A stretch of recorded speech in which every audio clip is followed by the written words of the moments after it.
Olá, boa noite. Mais uma vez, sejam todos vocês muito bem-vindos. Projeção. Hoje nós vamos dar, pelo menos é a minha intenção, já há algum tempo, eu vou falar do Evangelho segundo o Espiritismo. Vou, na palestra que eu fiz anteriormente, fiz o capítulo 1, fiz o capítulo 2, é a minha intenção eu fazer a sequência dos capítulos com vocês, o que não impede, chegada a hora, a gente vir com outro tema. Espero que vocês fiquem satisfeitos, porque a nossa intenção aqui é apenas fazer uma exposição do conteúdo que está no Evangelho segundo o Espiritismo, de autoria de Allan Kardec. Então, hoje, falando meu reino não é deste mundo, todos os capítulos do Evangelho, o Kardec, ele pega uma parte desse Evangelho e depois ele vai dar uma explicação à luz da doutrina espírita. É interessante que quase todas as obras do Kardec ele fez isso, né? No primeiro, né, que seria o Livro dos Espíritos, que são aquelas perguntas e respostas, ele é mais objetivo. Nos outros, ele já vai fazendo vai descrevendo, né, a doutrina em pormenores. Aí ele já começa assim: Pilatos, tendo entrado de novo no palácio e feito vir Jesus à sua presença, perguntou-lhe: És o rei dos judeus? Respondeu-lhe Jesus: Meu reino não é deste mundo. Se o meu reino fosse deste mundo, a minha gente houvera combatido para impedir que eu caísse nas mãos dos judeus, mas o meu reino ainda não é aqui. Eu vou só fazer aqui um parênteses aqui, porque nós temos diversas traduções. Então, tem gente que bota minha gente, meus servos, meus ministros. São detalhes que não perdem o sentido. Então, quando a gente vai falar, né, do Evangelho, quando a gente vai falar da doutrina, muito mais importante do que, às vezes, o cara se ater a uma palavra, como faziam os fariseus antigamente, né? Eles ficavam discutindo em que local a vírgula deveria ser colocada. Nós não estamos aqui fazendo essa construção gramatical que a vírgula faria perder o sentido daquilo que a pessoa quer passar.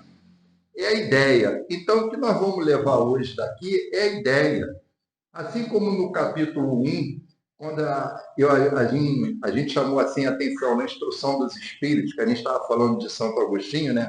Que a gente falou assim, ó, vocês podem esquecer muita coisa que foi falado hoje aqui, mas um dos príncipes da igreja, um dos seus patriarcas, ele estava convencido de que Santa Mônica, a mãe dele, viria depois de morta para falar com eles. Então, quando vocês escutarem, esse negócio de que espiritismo, o morto vem falar com você, isso não existe. Bom, se o próprio Santo Agostinho, um dos fundadores e propagadores do cristianismo, defendia a ideia de que a mãe dele podia vir falar com ele, então a comunicação dos mortos é mais do que necessária. Então, são essas sutilezas que, além dos ensinamentos morais, que isso é o mais importante para nós. O principal daquilo que nós temos que levar aqui é toda a transformação moral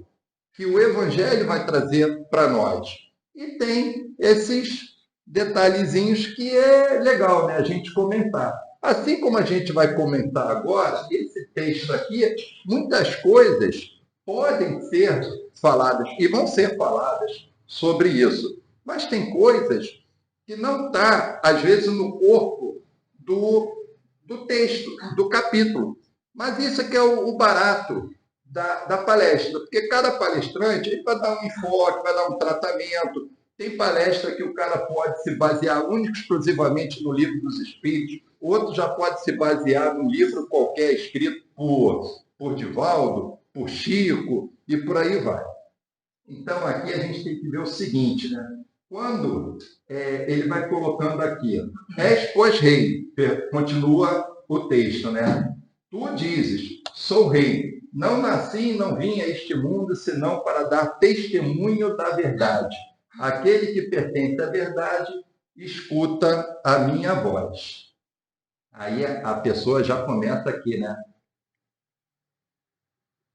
O que a gente chama atenção aqui? Mas o meu reino ainda não é aqui. Ou seja, se nós temos Jesus, o Cristo, como o ser mais perfeito que Deus enviou para a humanidade terrestre, para nos servir como guia e modelo, nunca vai nos passar pela cabeça que um espírito puro vai mentir para nós. Então, quando ele fala, mas o meu reino ainda não é aqui, é porque um dia vai ser. Isso, por si só, já é consolador. Isso já nos anima. Então, o que nós temos que fazer? Nada, né? Porque deixa na mão de Deus, confia em Jesus, que a transformação planetária vai ocorrer, a humanidade vai deixar de ter todas as suas vicissitudes, porque o reino dele há de chegar, né? E nós, seja nessa vida, ou seja em outra, nós vamos usufruir disso. Correto? Correto. Mas tem uma coisa que eu falei. O que eu falei que não bate bem com aquilo que nós devemos fazer? Aquilo que Jesus espera da gente. Pois é, né? Eu falei, nós não temos que fazer nada, né? E vocês fizeram assim, né? Fizeram. Pois é. Não, nós temos que fazer muito, nós temos que fazer a nossa parte, porque Deus já fez a dele. As leis de Deus, elas são imutáveis, elas são eternas. Jesus, ele já fez o sacrifício maior, que foi encarnar num corpo humano, nascer na terra. Não foi morrer na cruz, foi ter encarnado. E ele, que já está desde que a Terra começou a ser formada, né, a sua parte geológica, Jesus, segundo nós acreditamos, segundo está em todos os textos, né, ele já era o Verbo Criador. Ele já era encarregado por Deus desse planeta aqui e da humanidade que Deus ia confiar a ele, ao nosso pastor. Então, nós temos que fazer a nossa parte. Ele já nos deu todas as lições. Ele veio pessoalmente nos trazer a boa nova, nos trazer as instruções. Então, nós devemos sim, né, aprendermos e executarmos. Porque a gente sabe assim, eu conheço a Bíblia de cor e salteado, eu conheço todos os versículos, tá. Você pratica? Você vivifica? Não. Eu pratico? Não. Mas nós estamos aqui justamente para aos pouquinho, né, a gente ir pelo nosso esforço, pela nossa vontade, irmos tentando nos melhorarmos, né? Vamos entender, vamos sair daqui hoje naquela assim, poxa, eu entrei com um pensamento, estou saindo com outro. Então, a gente vê isso até em livros de André Luiz, né? Em que ia lá a mãe com a filhinha, que bom, transformada, cheia de luz. Aí, à medida que ia se afastando do centro, indo para casa, aqueles pensamentos negativos já iam tomando conta dele, aí aquela luz já ia apagando, já ia ficando uma nuvem negra em volta da pessoa, acompanhando ela para casa. Gente, é assim mesmo, entendeu? É assim mesmo. Agora, cada vez mais, né, que a gente refletir sobre as nossas ações e não agirmos instintivamente, mas agirmos com uma fé raciocinada, se essa fé mudar o nosso pensamento, as nossas ações, vai valer e muito, né? Então, eu tenho que ficar atento a hora, senão daqui a pouco passa, né? Aí tem uma outra afirmação de Jesus. Sou rei, tu o dizes. De novo, esse ser magnânimo, né, que é a humildade em pessoa, ele não chegou e falou assim, atenção, estou sendo trazido à presença de Pilatos, levanta, que eu vou sentar na tua cadeira, estende um tapete para mim, soa os tambores, anuncia aí que chegou o rei. Não, ele chegou o quê? Na humildade, né? Mas aí, ele não desmentiu, ele não contou vantagem, ele não foi vaidoso, ele não chegou e falou, eu sou rei e quero ser tratado com respeito. Não, ele estava tranquilo na humildade, a autoridade dele já dizia o seguinte, eu não vou mentir para você, né? É que nem quando diz assim, ah, você é mestre, ele não negou que era mestre, ele falou, eu sou. Então, quando ele chegou e falou, tu dizes, sou rei, mas o meu rei não é deste mundo. E para a gente entender, né, por que as pessoas diziam que ele era rei, por que Pilatos perguntou para ele. Como assim? Pilatos nem o conhecia pessoalmente, primeira vez que já esteve com ele, falou assim, você é o rei dos judeus? Como é que isso chegou para ele? Né? Bom, no próprio Evangelho, né? Evangelho de João, Evangelho de Lucas, né?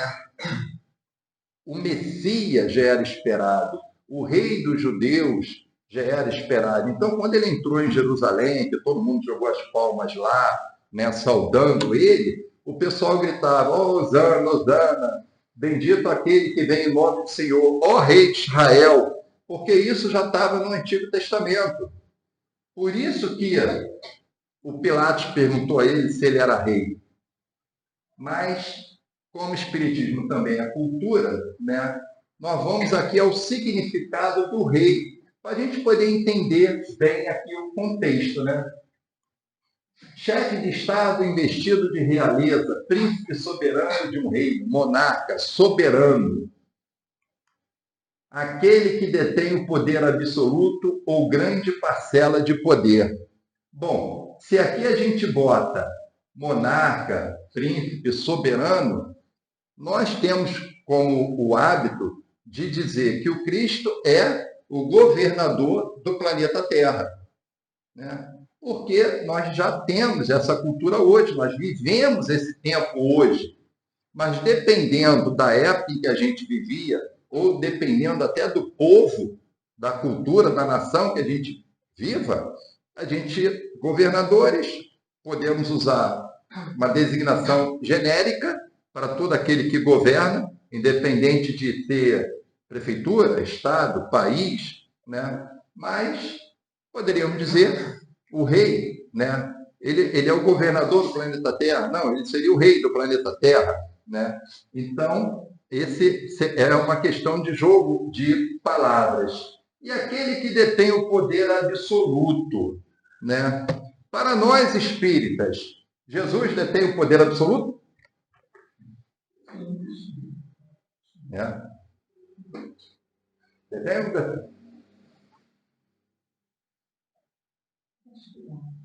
Não, por quê?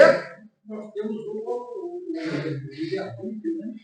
Não, porque o poder, para nós, veja bem, é de novo aquela questão do jogo de palavras, o que importa é a ideia. Mas, se você quiser ser fiel ao sentido da palavra, o poder absoluto para nós é Deus. Deus é único, Deus é o Todo-Poderoso. Jesus, evidentemente, que ele está num nível de desenvolvimento inimaginável para nós, né? Agora, para nós, poder absoluto seria Deus, mas Jesus teria uma grande parcela de poder.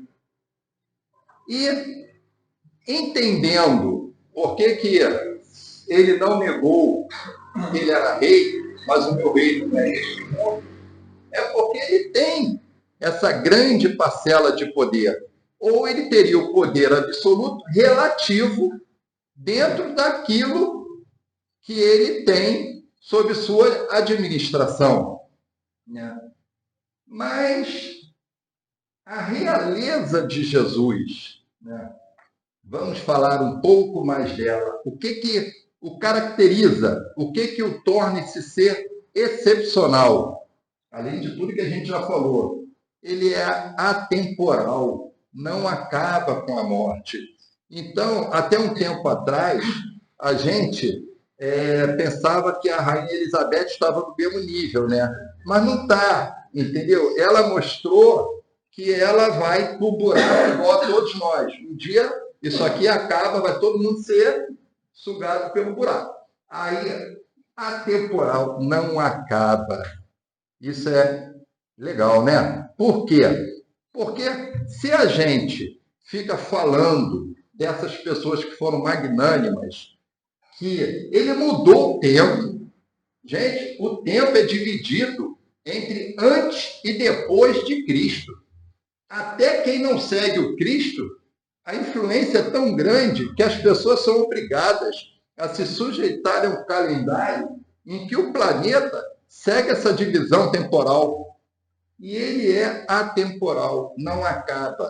Né? E tem uma outra atributo da sua realeza, que influi sobre o progresso da humanidade. Mas tem que influenciar de que forma? Positiva. Né? Por quê? Porque se a gente pensa assim, a sua influência é atemporal, não acaba. Bom, pensando assim, Nero, Calígula, eles são atemporais. Eles foram imperadores, até hoje a gente fala deles. Né? Mas a gente fala deles por quê? O que caracterizou a existência deles? O mal que eles fizeram, né? Toda a perversidade, a crueldade que eles praticaram, que eles desenvolveram. Né? Então, nós aqui falamos, Jesus, para nós, ele é atemporal e ele tem que influenciar positivamente a humanidade. Alguém discorda que ele detém esses atributos, que ele é merecedor, que ele é digno disso? Por quê? Porque é muito mais conceituado do que uma questão momentânea. Então, hoje, o rei da Inglaterra é o Charles, que sucedeu a Elizabeth.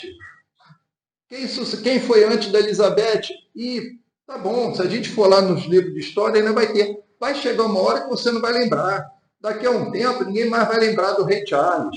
Né? Mas de Jesus, pode ter certeza que cada vez mais o mundo vai falar. Né? E nós temos que seguir o ensinamento dele. Por quê? Porque nós também somos atemporais. Nós também somos eternos. Daqui a milhares de anos, nós não vamos, como espírito, desprezar esse momento que nós estamos aqui, tomando conhecimento dos ensinamentos dele através do Evangelho. Aquilo que a doutrina espírita, que para nós é o cristianismo redivivo, ele vem trazer sem deturpações, sem alegorias, a essência do quê? Do amor, da justiça do Pai para com todos nós. Então, olha que eu não falei nem do rei do rock and roll, não falei do rei do futebol, só para citar como exemplos, né? Pois é. Então, a vida futura. Então, os judeus, eles tinham um entendimento da vida futura, que era qual? Apenas ideia muito imprecisa tinham os judeus acerca da vida futura. Como assim? Existe a vida? Existe. Como é que ela é? Eu não faço ideia. Né? E o que seria a vida futura? É a vida espiritual. Então, quando a gente fala vida futura, nós estamos falando da vida espiritual. Quando a gente vai falar, nossa vida espiritual, depois que tivermos desencarnado, nós estamos falando da vida futura. Mas o futuro nosso, a gente aprende o quê? Que começa aqui. Nós começamos a construir aqui. Né? Quando a gente vai para uma faculdade, né, aprender, vamos lá, faculdade de medicina, o cara entrou no primeiro ano, pô, legal, daqui a alguns anos eu vou ser médico. Ou seja, o cara ele já está projetando uma vida futura. Né? Ele vai o quê? Estudar, ele vai se qualificar. Então, nós temos, né, isso aqui tudo, gente. Todos esses livros, né, e hoje com o advento da internet, né, com os podcasts da vida, com os vídeos de YouTube, nós temos, com as palestras, nós temos uma oportunidade que nossos antepassados não tinham. né? O próprio Kardec, na época dele, para escrever um livro, era uma coisa complicada, né? Antes dele, era quase impossível alguém ter um livro. Era um artigo de luxo. E hoje, ó, está à disposição, tá? Isso aí, qualquer livro que vocês verem aqui, pode levar, ficar o tempo que quiser, depois devolve. Então, eles não entendiam que os anjos, que para eles são considerados seres privilegiados da criação, e diga-se de passagem, todo aquele que, não sendo espírita, mas acreditando na presença dos anjos, eles têm essa concepção. Inclusive, no livro O Céu e o Inferno, o Kardec, ele, quando vai dizer o que são os anjos para os espíritas, para o espiritismo, o que são os demônios para o espiritismo, Kardec explica. Mas ele explica e, ao mesmo tempo, ele contradiz aquilo que a igreja, vamos entender aqui a igreja católica, que era o contexto em que ele vivia, ele vai refutando. Por quê? Porque não é simplesmente chegar e dizer, ó, para nós é isso. Por quê? Porque é o meu entendimento. Não. Ele vai construindo o pensamento, ele vai refutando, ele vai contra-argumentando cada ponto que é defendido. Por isso que nós não estamos aqui para impor a nossa verdade a ninguém, mas a gente simplesmente aceita, acredita, segue quem quiser. Quem não quiser, continua com a outra verdade, que está tudo certo. E por que está tudo certo? Porque a melhor religião é o espiritismo? Não, para muita gente o espiritismo nem é considerado religião, é outro ponto polêmico, mas isso não é um motivo da nossa palestra aqui. Mas é aquela que mais nos aproxima de Deus, gente. Essa, com certeza, é a melhor religião. Aí, segundo eles, a observância das leis de Deus era recompensada com os bens terrenos, com a supremacia da nação a que pertenciam, com as vitórias sobre os seus inimigos. Se o cara perdesse, é porque alguma coisa de bom ele não fez que desagradou a Deus. Se ele ganhou, porque era a vontade de Deus. E o outro lado? O outro lado é porque Deus não estava com ele, Deus estava comigo, né? Então esse é o Senhor, é o Deus dos exércitos. E até hoje, uma grande parte da população, ela adora a Deus, sabe da vida futura, espera ter uma vida espiritual. Para muita gente, ainda o nada não é nada, mas o nada seria uma pequena parcela da população, mas as pessoas ficam naquela, eu não sei o que é, mas eu espero que tenha alguma coisa do lado de lá. Não, eu vou me reencontrar com meus entes queridos, e assim vai ser. Se nós fizermos por merecer, eles também. Mas não se engane. Muita gente hoje vai numa igreja, acende uma vela, faz uma oração, pedindo o quê? Pedindo para ganhar na loteria, mano. Né? Se ele vai nos atender, é outra história, mas não custa nada a gente pedir, né? Vai que Deus nos atende. Mas é essa a nossa preocupação? Ganhar na loteria? Eu bem gostaria. Mas a gente tem que pedir, na verdade, né? É o quê? É a paz, é a tranquilidade, é o concurso do nosso anjo da guarda, dos nossos guias, para diante das dificuldades, diante dos problemas, nós temos o quê? A serenidade, cabeça, dizer, olha, não se desespere, isso tudo passa. E esse capítulo, como muitos outros, né? Eles vão mostrar para a gente que a gente não tem que se desesperar, porque tudo passa. Maria já dizia isso para Chico, né? Então, Moisés não poderia dizer mais do que isso. Ele poderia dizer sim, ó, existe um Deus, né? Existe uma vida futura, é um Deus único, mas naquela época, os sentidos materiais ainda eram muito aguçados. Então, era natural que as pessoas que até pouco tempo adoravam um bezerro de ouro, elas quisessem essa compensação, né? Mas Jesus veio mais tarde para nos dar uma outra ideia, né? Jesus revelou que é outro mundo, onde a justiça de Deus segue o seu curso. É esse o mundo que ele promete aos que cumprem os mandamentos de Deus e onde os bons acharão sua recompensa, aí o seu reino. Está vendo como lá no capítulo 1, quando a gente vai falar das 3 revelações, em que falamos dos 10 mandamentos, se a humanidade tivesse bem observado e cumprisse até hoje os 10 mandamentos, é bem provável que Jesus nem precisaria ter vindo. Mas ele veio. E ele veio para dizer o seguinte: ó, vamos perdoar os nossos inimigos. Pô, Moisés não podia falar isso. Se Moisés falasse, vamos perdoar os nossos inimigos, o próprio povo que ele estava liderando ia virar o inimigo dele. Jesus já veio numa época em que ele já sofreu o que sofreu, porque dizia que nós tínhamos que dar a César o que é de César, a Deus o que é de Deus, e quando todo mundo esperava o quê? Esperava um rei, sim, mas esperava um rei belicoso, um rei que fosse tornar Israel grande, poderosa. Eles não entendiam que Jesus veio para conduzir a humanidade, para nos tornarmos grandes em espírito e não nos bens físicos, materiais, né? E com o advento do Espiritismo, a vida futura não é mais um simples artigo de fé, uma hipótese. E por quê?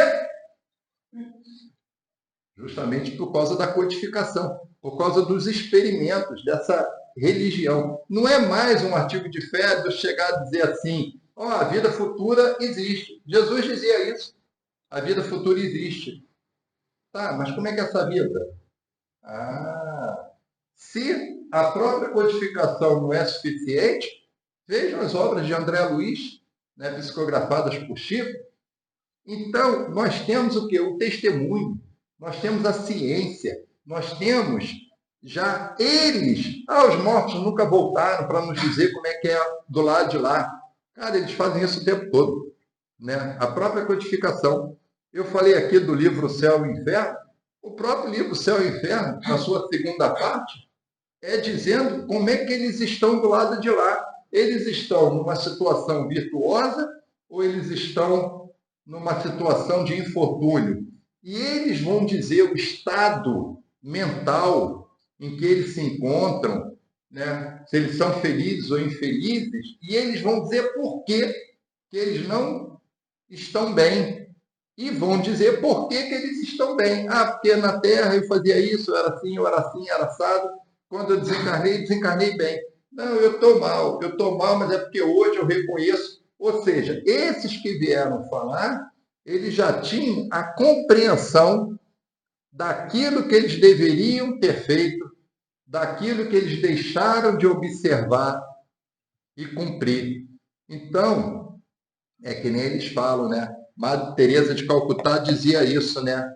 Antes de você ir para a igreja orar, né? Faz assim, ajuda o próximo, né? Vamos trabalhar, vamos fazer por onde. Tá indo bem até agora? Aí a gente está aqui, né? O ponto de vista. Esse aqui é um clássico, né? Esse aqui é um clássico. Errou. É um 6 ou um 9? Para mim é um 6 e é um 9 também. Essa é um clássico, né? Essa aí é só para... Então, o que ele quer chamar a atenção aqui com um ponto de vista aqui? Mais uma vez, vamos recorrer ao dicionário. Não está no Evangelho, não, hein? Isso é dicionário, né? Espiritismo também é cultura. Ó, lugar onde fica o observador ou quem pretende ver, enxergar algo. Local de onde se vê melhor. Modo como se concebe ou se analisa uma situação específica, perspectiva.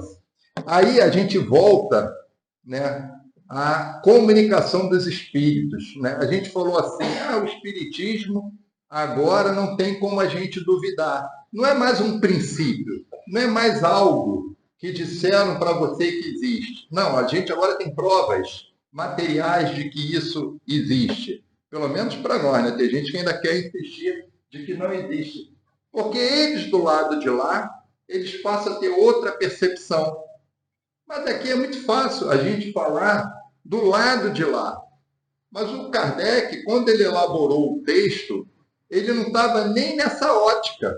Ele estava na ótica dos que estão do lado de cá, dos encarnados, em que eles falam o seguinte: aquele que pensa na vida futura, ele não vai se desesperar por qualquer situação que ele saiba que ele sabe que é transitório, que é passageira, né? Existe até já um parágrafo que ele fala assim: aquele que pensa na vida futura, ele é como se fosse um homem rico que perde uma pequena fortuna, mas está tranquilo, porque ele sabe que aquilo ali não vai lhe fazer falta, porque aquilo não é importante. E já aquele que só pensa no ponto de vista da vida na Terra, ele já passa a ser o quê? Como um homem pobre que, quando perde o pouco que tem, se desespera, porque é só aquilo que ele tem, né? Aquele pouquinho. Ele não pensa além das suas necessidades materiais. E isso, nós temos que transcender esse instinto animal de apenas querermos satisfazer as nossas necessidades. Tem algum problema em satisfazer necessidades? Não, isso é uma lei da natureza, é natural. Nós temos sim. Isso, inclusive, vai nos estimular, vai nos desenvolver. Mas então, como a gente está vendo esse ponto de vista, que é você olhar para a vida terrestre e você olhar para a vida futura, e aquilo que você tem que dar importância. Porque o ensinamento do Cristo, quando ele vem falar da vida futura, esse é o principal ponto a ser observado na obra do Cristo. Tudo que ele faz, ele sempre faz prevendo a vida futura. Sempre. A vida espiritual. Ele nunca ensinou algo do tipo: você vai se dar bem aqui, né? Você vai ter o quê? Acumular riqueza. A riqueza é consequência, gente. A riqueza é produto do seu trabalho, produto do destino, da vontade de Deus. Tem gente que é pobre, fica rico, tem gente que é rico, fica pobre. Isso. Não precisamos mais ficar aqui discutindo essa questão. Mas Jesus, ele traz para nós, e nós devemos ter a consciência de que é isso que devemos nos preocupar. Nós não devemos nos preocupar não com a vida material, embora ela seja uma necessidade, e ninguém aqui vai abrir mão do que tem, ninguém vai sair daqui para virar um monge franciscano, né? Para não ter nenhum apego à matéria. Ninguém aqui vai se tornar eremita e viver numa gruta apenas em oração para querer a iluminação. Porque Deus também não quer isso da gente, não. Ele quer que a gente seja útil. Útil a quê? Ao próximo. E se você se isolar, que utilidade você vai estar tendo? Que fim produtivo, útil você vai estar dando para a sua vida? Orando? Legal. Mas isso, Deus não precisa que a gente ore. Nós é que precisamos orar, né, para termos a graça e atrair a simpatia dos bons espíritos. E depois vocês vão ver como a prece é boa. Então, a ideia clara e precisa que se faça da vida futura proporciona inabalável fé no porvir. Fé que acarreta enormes consequências sobre a moralização dos homens. Por quê? Se você não acredita na vida futura, e isso é muito importante, Kardec viveu numa época em que o materialismo, a gente saindo de uma sociedade há pouco tempo feudal, medieval, a igreja muito opressora, dominadora. Então, os intelectuais da época, não, Deus está morto. De vez em quando a gente vê aí um intelectual dizer, né, não, Deus está morto, Deus não existe, isso aí é coisa de ignorante ou de gente simplória. Não, porque não é a pessoa pode ser do bem até sendo ateu, né? Mas por quê? Porque o espírito dela, embora nessa vida, conscientemente, ela não queira acreditar, o seu espírito já atingiu um grau de desenvolvimento E ele sabe que existe sim, e a influência que os espíritos têm na nossa vida. Pode não ter de forma consciente, mas o espírito dele já atingiu esse nível de desenvolvimento. Mas nós ainda estamos no mundo de expiação e prova, no mundo em que a grande parte da população humana, né, se ela achar que acabou, morreu, acabou, já era. Então, é a lei do mais forte, né? Não espero nada além dessa vida, então eu vou querer gozar tudo aqui.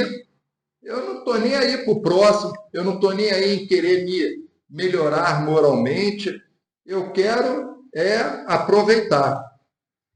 Então, quando você acredita numa vida futura, olha o quanto isso de transformação moral ocasiona. E aí, as vicissitudes e tribulações dessa vida não passam de incidentes que ele suporta com paciência, por sabê-las de curta duração, devendo seguir-lhes num estado mais ditoso. Todo esse ensinamento, vocês vão vendo que a cada capítulo vai se construindo esse pensamento, vai se trabalhando essas virtudes. Depois a gente vai ver lá no capítulo 5, bem-aventurados os que sofrem, né? Porque é essa compreensão, essa fé na vida futura que vai nos ajudar a compreendermos, a superarmos todas as anomalias que existem na vida. Isso é que vai estar de acordo com a justiça de Deus. Porque se você não acredita na vida futura, não tem sentido porque umas pessoas se dão bem e outras só se dão mal. Pelo simples fato de duvidar da vida futura, o homem dirige todos os seus pensamentos para a vida terrestre. Isso já foi explicado. E quais são os pontos? Quais são as consequências dele estar focado na vida terrestre, ignorando a vida futura? Ou, mesmo sabendo que ela existe, ele vive como se ela não existisse. Né? Tipo, nós sabemos, não, existe a vida futura, eu acredito na alma, que ela vai sobreviver à morte do corpo físico, carnal. Pô, legal. Mas ela vive de acordo com isso? Ou ela vive como se não houvesse amanhã?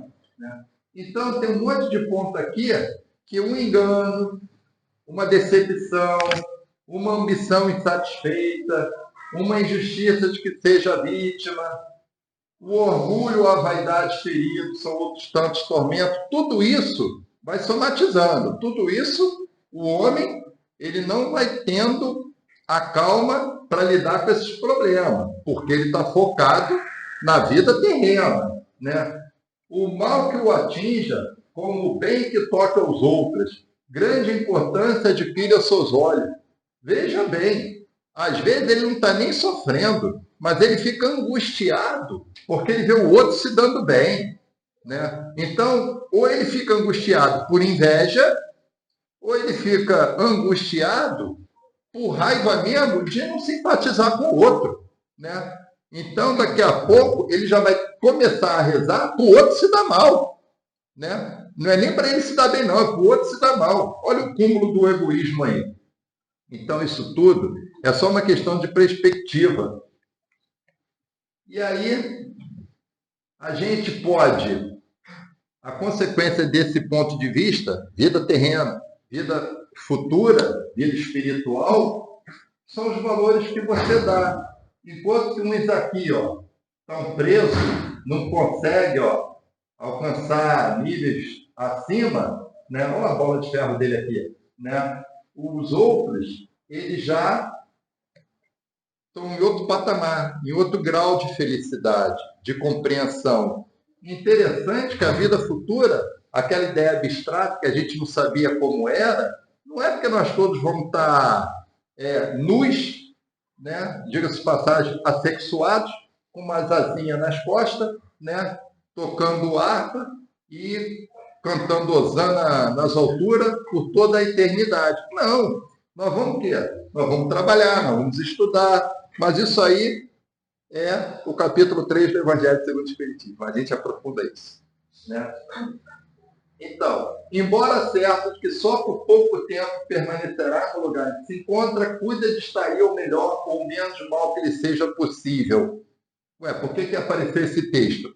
Porque o tempo todo nós estamos falando, e o próprio Kardec desenvolve esse raciocínio, e a gente só está aqui expondo o conteúdo, ele vai falando assim, bom, então eu não tenho que me preocupar com a vida material, mas sim com a vida futura, né? Peraí, então o Jorge está contradizendo?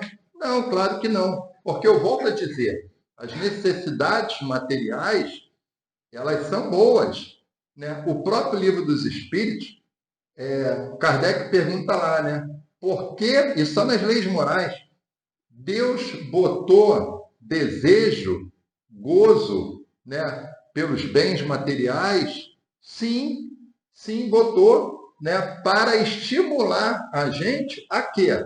A querer alcançar aquele desejo, aquele bem, aquela bem-estar. Então ele vai estudar, ele vai trabalhar, ele vai desenvolver o intelecto, ele não vai ficar ali no ostracismo, não, tá. Se chover, eu abro a boca para entrar água na minha boca, porque senão eu não vou beber, né? Não, ele tem que se movimentar, ele tem que sair do lugar, né? Então a gente não pode simplesmente, vamos deixar para lá, né? Vai chegar o reino de Deus, nós não temos que fazer nada, né? Vamos fazer nada, esperar o reino de Deus chegar, quando a gente desencarnar, a gente vê como é que fica. Aí eu volto a dizer, olha lá, os amiguinhos voltando, né, o céu e o inferno, olha lá, os amiguinhos voltando para dizer como é que eles estão, porque por aquilo que eles fizeram, deixaram de fazer aqui na Terra, né? Então, impelido que é pelo instinto de progresso e da conservação que está nas leis da natureza. Então, você tem um espinho lá, tu está com a tua mão, não, eu vou enfiar agora minha mão aqui no espinho. Pô, isso é burrice. Você vai se machucar, tu vai se espetar. Não, você sai daquela situação. Então, você está sempre o quê? Querendo vencer as próprias adversidades que vão surgindo, e isso vai ajudando no desenvolvimento da civilização, no nosso desenvolvimento individual. Deus, consequentemente, não condena os gozos terrenos, né? Condena, sim, o abuso desses gozos em detrimento das coisas da alma. Essa mesma passagem aqui, para vocês verem, né? Eu falei que os capítulos eles vão se completando e às vezes parece que a doutrina é repetitiva. Ela até é, porque nós temos essa necessidade de reforçarmos o pensamento, de estar sempre ali refletindo, né? Todo esse texto aqui, ele pode se ver perfeitamente no capítulo 16 do Evangelho segundo o Espiritismo, né? Que é não se pode servir a Deus e a Mamon, né? E eu já uso o título da palestra como é bom ser rico. Então, isso aí também tem a ver, né? E por que nós não podemos nos preocuparmos com... Eita! Né? Nós não podemos nos preocupar só com os abusos, né? Por quê? Porque vai todo mundo para o buraco, tá? Não tem jeito, né? É o ralo, é a força mais poderosa do universo. Um dia todos nós vamos ser sugados por ralo, não tem jeito. Por mais que a gente queira, o ralo vai nos sugar. Então, aqui termina o rostinho bonito, o corpinho sarado, o narizinho empinado, a arrogância, a soberba, a ganância e a falta de humildade. Né? Adorei essa imagem. Aí, agora, então, estamos indo para o nosso finalmente, né? Todo o capítulo do Evangelho, para quem ainda não sabe, não conhece, ele termina com instrução dos espíritos. A gente sempre repete isso aqui em cada palestra nossa, porque tem gente que, às vezes, está pela primeira vez e não conhece o Evangelho. Né? Eu falo como se a pessoa nunca fosse espírito, não soubesse nada. Né?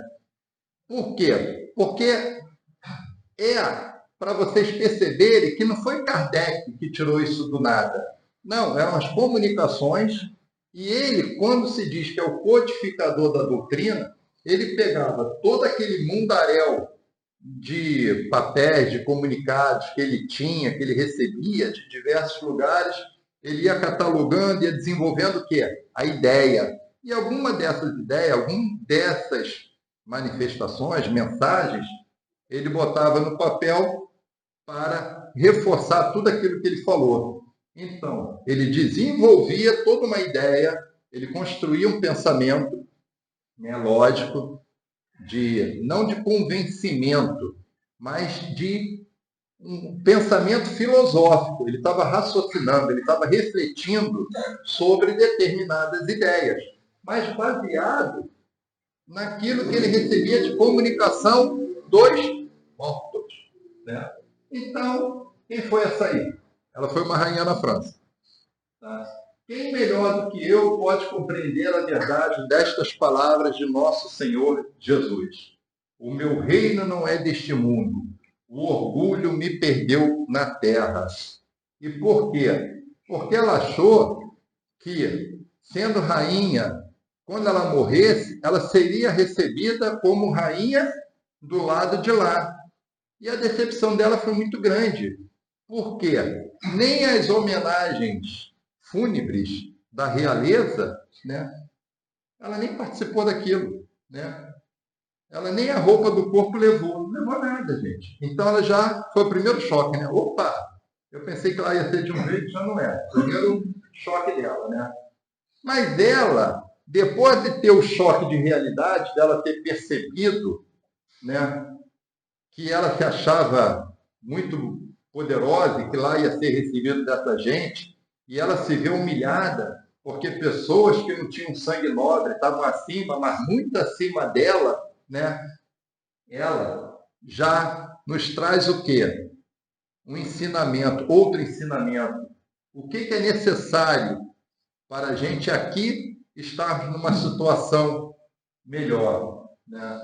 Para se granjear um lugar neste reino, são necessárias a humildade, a caridade e a benevolência para com todos.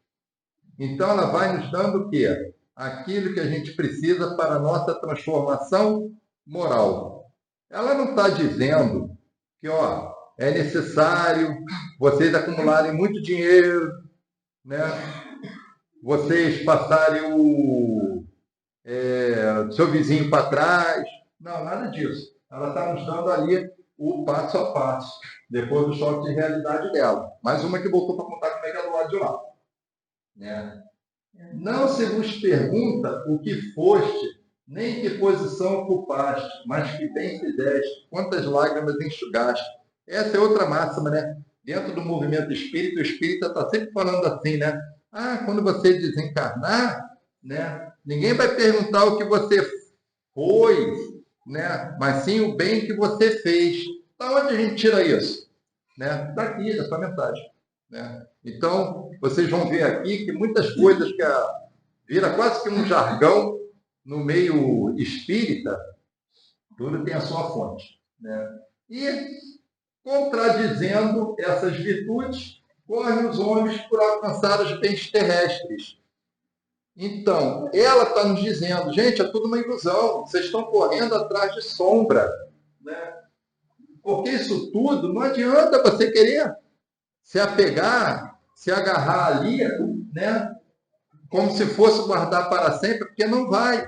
Jesus já dizia isso, né? Ele já dizia, ó, os tesouros, acumule tesouros no céu, porque os da terra, a traça e a ferrugem, vão comer, né? E aí, depois de todos esses ensinamentos, ela ainda traz mais uma coisa, ela pede mais uma coisa, né? Tende piedade daqueles que não ganharam o reino dos céus. Por quê? Porque eles são dignos de pena.